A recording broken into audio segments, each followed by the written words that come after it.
நீங்க ஒரு துணை மருத்துவ படிப்புகளோட கவுன்சிலிங் அட்டெண்ட் பண்ணணும், அந்த கோர்ஸ்ல ஏதாவது ஒரு கோர்ஸ் எடுத்து படிக்கணும் அப்படின்னு நினைச்சீங்கன்னா நீங்க சரியான வழியில தான் இருக்கிறீங்க. நம்மளோட சேனல் மட்டும் என்ன செய்யுங்க அப்படின்னா தொடர்ந்து ஃபாலோ பண்ணுங்க.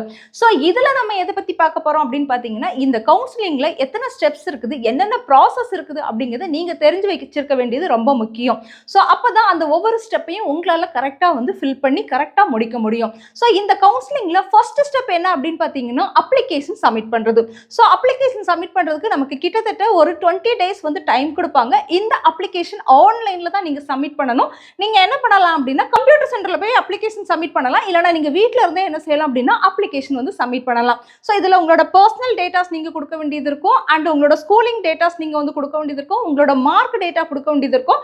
இனி அதுக்கு ஏத்தாப்புல எல்லா PDF ஃபைலுமே நீங்க வந்து கொடுக்க வேண்டியது இருக்கும். ஸோ இதுதான் வந்து ஃபர்ஸ்ட் ப்ரொசீஜர் நம்மளோட அப்ளிகேஷன் சப்மிட் பண்ணது. ரெண்டாவது ப்ரொசீஜர் என்ன அப்படின்னு பாத்தீங்கன்னா ரேங்க் லிஸ்ட் வந்து ரிலீஸ் பண்ணுவாங்க.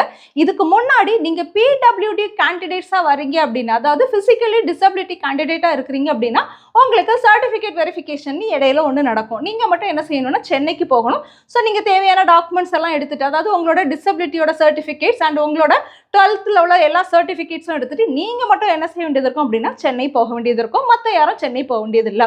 ஸோ இதுக்கு அடுத்து மூணாவது நடக்கக்கூடிய ஸ்டெப் தான் என்ன அப்படின்னு பார்த்தீங்கன்னா ரேங்க் லிஸ்ட். இதுல வந்து ஜென்ரல் கேட்டகரியில வரக்கூடிய எல்லாருக்குமே ரேங்க் லிஸ்ட் ரிலீஸ் பண்ணுவாங்க. அதே மாதிரி பார்த்தீங்கன்னா நமக்கு SC, ST, SCA, MBC, DNC, நீங்க OC எந்த கேட்டகரியில வந்தாலும் உங்களுக்கு என்ன செய்வாங்க அப்படின்னா ரேங்க் லிஸ்ட் ரிலீஸ் பண்ணுவாங்க. ஸோ அப்ளிகேஷன் போட்ட மோஸ்ட் ஆஃப் த ஸ்டூடெண்ட்ஸ்க்கு ரேங்க் லிஸ்ட்ல என்ன செஞ்சிருவாங்க அப்படின்னா நேம் கொடுத்துருவாங்க. ஸோ இந்த அப்ளிகேஷன் சப்மிட் பண்ணி இந்த ரேங்க் லிஸ்ட்டுக்கும் எவ்வளோ நாள் எடுப்பாங்க டைம் அப்படின்னு பார்த்தீங்கன்னா குறைந்தது ஒரு 20 நாட்கள்ல இருந்து 30 நாட்கள் வரைக்கும் நமக்கு வந்து டைம் எடுப்பாங்க. ஸோ அதாவது நீங்க அப்ளிகேஷன் போட்டு 1 மந்த்துக்குள்ள நமக்கு என்ன செய்வாங்க அப்படின்னா ரேங்க் லிஸ்ட் வந்து ரிலீஸ் பண்ணுவாங்க. ரேங்க் லிஸ்ட்டும் ரிலீஸ் பண்ணிட்டாங்க அப்படின்னா அடுத்து வேற என்ன, நம்ம கவுன்சிலிங் அட்டென்ட் பண்ண வேண்டியதான்.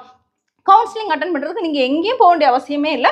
வீட்டில் இருந்து தான் நம்ம என்ன செய்ய போகிறோம் அப்படின்னா கவுன்சிலிங் வந்து அட்டென்ட் பண்ண போகிறோம். ஸோ கவுன்சிலிங்க்கு என்ன பண்ணுவாங்கன்னா ஃபர்ஸ்ட் கவுன்சிலிங் ஷெடியூல், அதாவது கவுன்சிலிங் கால அட்டவணை என்ன செய்வாங்க அப்படின்னா ரிலீஸ் பண்ணுவாங்க.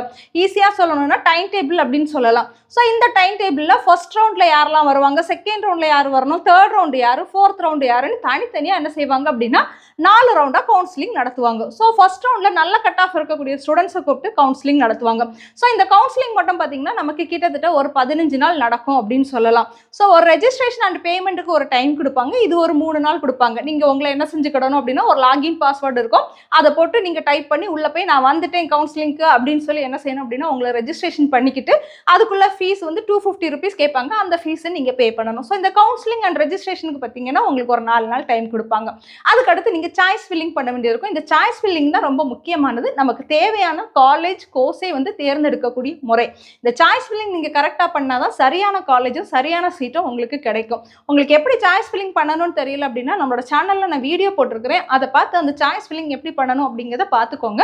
அந்த டைம் வரும்போது இதை விட இன்னும் டீட்டெயில்டாக ரொம்ப கிளியராக உங்களை நாங்கள் என்ன செய்வோம் அப்படின்னா கைட் பண்ணுவோம். நீங்கள் பண்ண வேண்டியது நம்மளோட சேனலை தொடர்ந்து ஃபாலோ பண்ண வேண்டியது மட்டும்தான். ஸோ சாய்ஸ் ஃபில்லிங்க்கு நமக்கு வந்து ஒரு 4-5 days கொடுப்பாங்க. இந்த சாய்ஸ் ஃபில்லிங் முடிச்சதுக்கப்புறம் என்ன செய்வாங்க அப்படின்னா ரிசல்ட் ரிலீஸ் பண்ணுவாங்க. ரிசல்ட்னா என்னன்னா உங்களுக்கு என்ன காலேஜ் கோர்ஸ் கொடுத்துருக்காங்க அப்படிங்கிறது தான் ரிசல்ட்னு சொல்லுவோம். இல்லைனா அலாட்மெண்ட் அப்படின்னு சொல்லுவோம். ஸோ அந்த அலாட்மெண்ட்டுக்கு வந்து அடுத்து ஒரு 1 week டைம் எடுப்பாங்க. ஸோ இந்த ப்ராசஸ் எல்லாம் சேர்த்து தான் நமக்கு கவுன்சிலிங் பார்த்தீங்கன்னா 15 days வந்து டைம் எடுக்கும். அடுத்து அலாட்மெண்ட் ஆர்டரை டவுன்லோட் பண்ணி நீங்கள் எடுத்துட்டு காலேஜில் போய் சேர்றதுக்கு என்ன செய்வாங்க அப்படின்னா ஒரு 7 நாள் டைம் கொடுப்பாங்க. உங்களுக்கு கிடைச்சிருக்கக்கூடிய காலேஜில் நீங்கள் தேவையான காசு பணம் எல்லாம் ரெடி பண்ணி அந்த காலேஜில் போய் சேரணும். ஸோ இதுதான் வந்து கவுன்சிலிங்கில் உள்ள ப்ரொசீஜர் இல்லைனா ஸ்டெப் அப்படின்னு சொல்கிறது. ஃபர்ஸ்ட் வந்து அப்ளிகேஷன் சப்மிட் பண்ணணும். அடுத்து வந்து நீங்க PWD கேண்டிடேட்டா இருந்தா உங்களுக்கு சர்டிஃபிகேட் வெரிஃபிகேஷனுக்கு நீங்க சென்னை போய் மெடிக்கல் செலக்ஷன் கமிட்டில சர்டிஃபிகேட் வெரிஃபிகேஷன் பண்ணணும். அடுத்து மூணாவது பாத்தீங்க அப்படின்னா உங்களுக்கு ரேங்க் லிஸ்ட் வந்து ரிலீஸ் பண்ணுவாங்க. ரேங்க் லிஸ்ட் ரிலீஸ் பண்ணி ஒரு 1 week இல்லைனா ஒரு 10 daysல நமக்கு என்ன செய்வாங்க அப்படின்னா கவுன்சிலிங் நடத்துவாங்க. இந்த கவுன்சிலிங் வந்து கவுன்சிலிங்ல ரெஜிஸ்ட்ரேஷன், சாய்ஸ் ஃபில்லிங், அடுத்து பார்த்தீங்கன்னா ரிசல்ட், அலாட்மெண்ட் ஆர்டர், இந்த மாதிரி கவுன்சிலிங் மட்டும் 4 ஸ்டெப்பாக நடக்கும். இதுக்கு வந்து ஒரு 15 days டைம் ஆகும். அடுத்து காலேஜில் போய் ஜாயின் பண்ணுறதுக்கு ஒரு 7 நாள் நமக்கு வந்து டைம் கொடுப்பாங்க. ஸோ டியர் ஸ்டூடெண்ட்ஸ், பேரண்ட்ஸ்கிட்ட சொல்லி இப்போமே காசெல்லாம் என்ன செய்யுங்க அப்படின்னா அரேஞ்ச் பண்ணுங்க. ஏன்னா வந்து கவர்மெண்ட் காலேஜ் உங்களுக்கு கிடைச்சிச்சுன்னா ஃபீஸ் கம்மியாக தான் இருக்கும். ஒரு 7,000 5,000 இந்த மாதிரி தான் வரும். இது கவுன்சிலிங் மூலமாக உங்களுக்கு ஒரு ப்ரைவேட் காலேஜ் கிடைச்சிச்சுன்னா ஃபீஸ் வந்து 1,00,000 ரூபாய், 80,000, 1,10,000 இந்த மாதிரி வரதுக்கான வாய்ப்பு இருக்குது. பட் டொனேஷன் அப்படிங்கிறது உங்களுக்கு இருக்காது. டியர் ஸ்டூடெண்ட்ஸ், இந்த வீடியோல நான் உங்ககிட்ட பேசின இல்லைன்னா சொன்ன கண்டென்ட் ஈஸியா இருந்துச்சு, உங்களுக்கு ஈஸியா புரிஞ்சுக்க முடிஞ்சிச்சு அண்ட் யூஸ்ஃபுல்லா இருந்துச்சுன்னா வீடியோவை லைக் பண்ணி சேனல் சப்ஸ்கிரைப் பண்ணிக்கோங்க.